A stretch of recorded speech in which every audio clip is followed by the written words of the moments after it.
Merrin. I go by Nails by Mez on TikTok and Instagram, and I'm going to do a little Q&A today all about being a nail tech. So I have some questions that people have asked on Instagram, and yeah, I hope this helps you out if you're a beginner nail tech.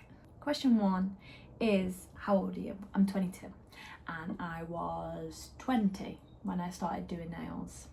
It was during my gap year after A-levels. Question 2 is, how did you become a nail technician? Well, I studied in college during my gap year at Ellesmere Port College, and I did two adult courses because I was 19 at the time, so it wasn't like a full-time 2-year college course. The first one was an evening course. It was 1 day a week, and it was January through to July. I think it was like 4 hours in the evening. I think it was it 3 hours, 6 till 9 or something like that. And then level 3 was pretty much, well, it was 1 day a week, but it was like school. It was school hours. It was a Wednesday. It was 9 till 8 p.m. at night. So school and then a little bit later. So my college course took me about a year and a half to complete. The next question is, what brand do you use? Now, my college was using HD Pro Nails, which is a brand by Hazel Dixon, which I have clearly continued to use a lot of. I'm in the process of finding what works best for me and my clients. So I have tried out the gel bottle, which obviously, I mean, there's a lot of controversy about that brand, so I'm not using it. I've tried Manicure by Personality. I probably didn't try them for long enough to know if it was good or bad, to be honest. And then I tried Nails by Cody, which I am loving at the minute. I'm absolutely loving Nails by Cody. It works great for me. It works great for the clients that HD Pro Nails wasn't working for. So I feel like I have that balance now of like, yes, this brand works for this person, this brand works for this person. Question 3, how much money do you earn from nails? And now this is just, it's so unpredictable, and I wouldn't want this to scare a beginner nail tech off, because it's not a set wage every month or every week.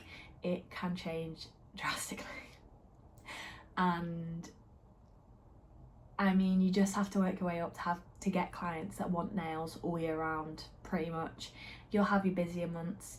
May through August is probably my busiest month, plus December. The rest of the months are, I just have my regulars. I mean, you have the occasional like new client for birthdays or events or holidays and stuff like that, but it's mainly, I'll be fully booked May through August, and then December. I mean, you can pretty much work it out. It's how much you charge, how many clients you want to do a day, how many days you're going to work a week. So it's kind of like up to you and how much you want to earn and how many clients you have. I like to only do 5 clients a day. That's just like a personal preference. I don't want to be, if I can do 5 clients a day, 5 days a week, like that works great for me. But I know in the months that I'm not busy, them days could be one person, them days could be literally a full 5 client day plus an extra one, you know, fitting someone in. So sorry, it's not a direct answer, but I don't really have an answer for you. I just think it's unpredictable, but that's not always a negative thing, you know. Question 4, I think we're on question 4.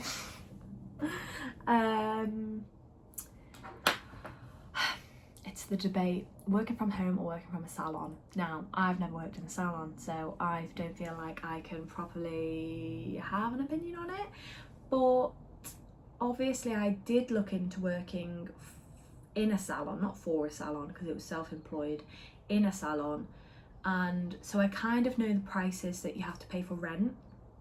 Obviously, because I'm working from home, I am using electricity, so I do pay my mum rent, but it is nowhere near like what places in town or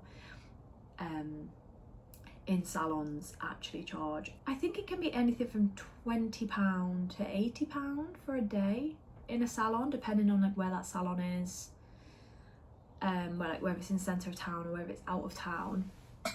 But I don't pay that much from home. So that would never be an option for me now after setting this up. Like, a lot of people have said, oh, have you thought about going into a salon in town? Like, I wouldn't have done this if I thought about that, because this was expensive to set up, and working in a salon for someone else is also expensive, like especially if you're going in self-employed. So it's whether you have the space at home, I think, to either build something like this, which let me know if you want a shed tour, to build something like this, or to have a room in your house for it, which is difficult. Like, I feel like that's difficult. I would never be someone to do that. So it's kind of whatever works for you. But people from town probably get more clients because it's like in city centre, walk-ins. I will never get a walk-in client, I'm booking only. So I guess there's pros and cons, isn't there? Question 5. What is the biggest misconception about nail techs? I love this question. Thank you to whoever sent this one in. I think that it's easy, and that you literally come in, you have a chat with your mates doing the nails, and then you go home. Because yeah, that part of it's easy and that's fun, but when I go home, I then reply to messages of clients, and then doing social media things. Today I'm filming a YouTube video. Today's my day off, so I'm not just chilling, I'm filming a YouTube video. Making like TikToks, they take so long. TikToks take so long. Like, I actually, when people are like, oh, just post 4 videos a day, every day, 4 videos, like, I don't have 4 ideas to post every single day. I do think that social media is the hard part of being a nail technician, because of how important it is to build clients. I think if it wasn't important, then it wouldn't be hard, because you wouldn't rely on it so much. But I do rely on social media to build up my clients. I rely on my Instagram. I have to schedule like posts all the time, constantly trying to think of a new nail caption. It sounds so silly, but it does sound really silly. Like, obviously that sounds really easy, but it just takes up time. I think that's what it is. It takes up time that someone with a 9 to 5 wouldn't be thinking about once they go home, I guess, because I'll be working 9 till like 7, but even on my lunch break I'm then thinking about nails. I'm going home and I'm thinking about nails. So I'd say that's like a big misconception. Question 6. Oh, in question 6. 1, 2, 3, 4, 5, 6. Question 7. How long did it take you to build a client base? I'd probably say I'm not 100% there yet. I think having a client base, I've got a good client base, but I mean, my headset is like, I'm not fully booked 24/7, but like, that's not normal. I don't think that's normal. And that's like elite nail tech. If you're booked 24/7 through the whole year, then that's great for you, but it's not me. But I'd say it took a year. I'd say it took my first Christmas as a nail tech, and it took my first summer to get them clients in for one-off appointments, whether they're going on holiday, whether it's Christmas and they need the nails doing, for them to be like, oh yeah, I really like these, I'm gonna go back to her. So I'd probably would say it took a full year to like actually gain clients, like repeat clients. Question 8.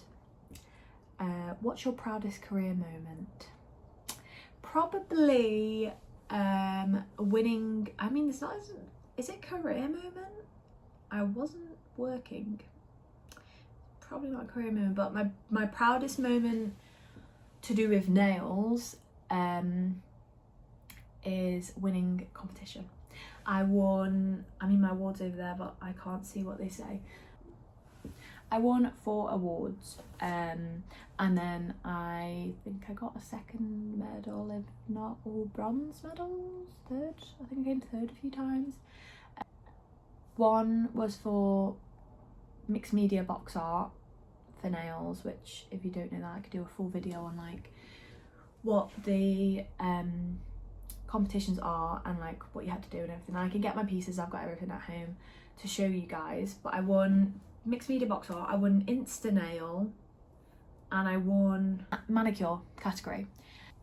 Then because I won a couple, I came first a couple of times and I came third a couple of times, your points all add together, and I actually got Student Nail Champion for that year, which is like, that's so exciting. Like, that is probably the proudest moment of like my nail career, which I would love to do them again. I mean, let me know if you want to see me enter a nail competition and take you guys with me, because I'd be happy to do that. I'll see when the next one is coming up and see if I can get entered into it. But anyway, that is the end of my questions today. Let me know in the comments if you have any more, and I'm sure I can do an updated version. See ya!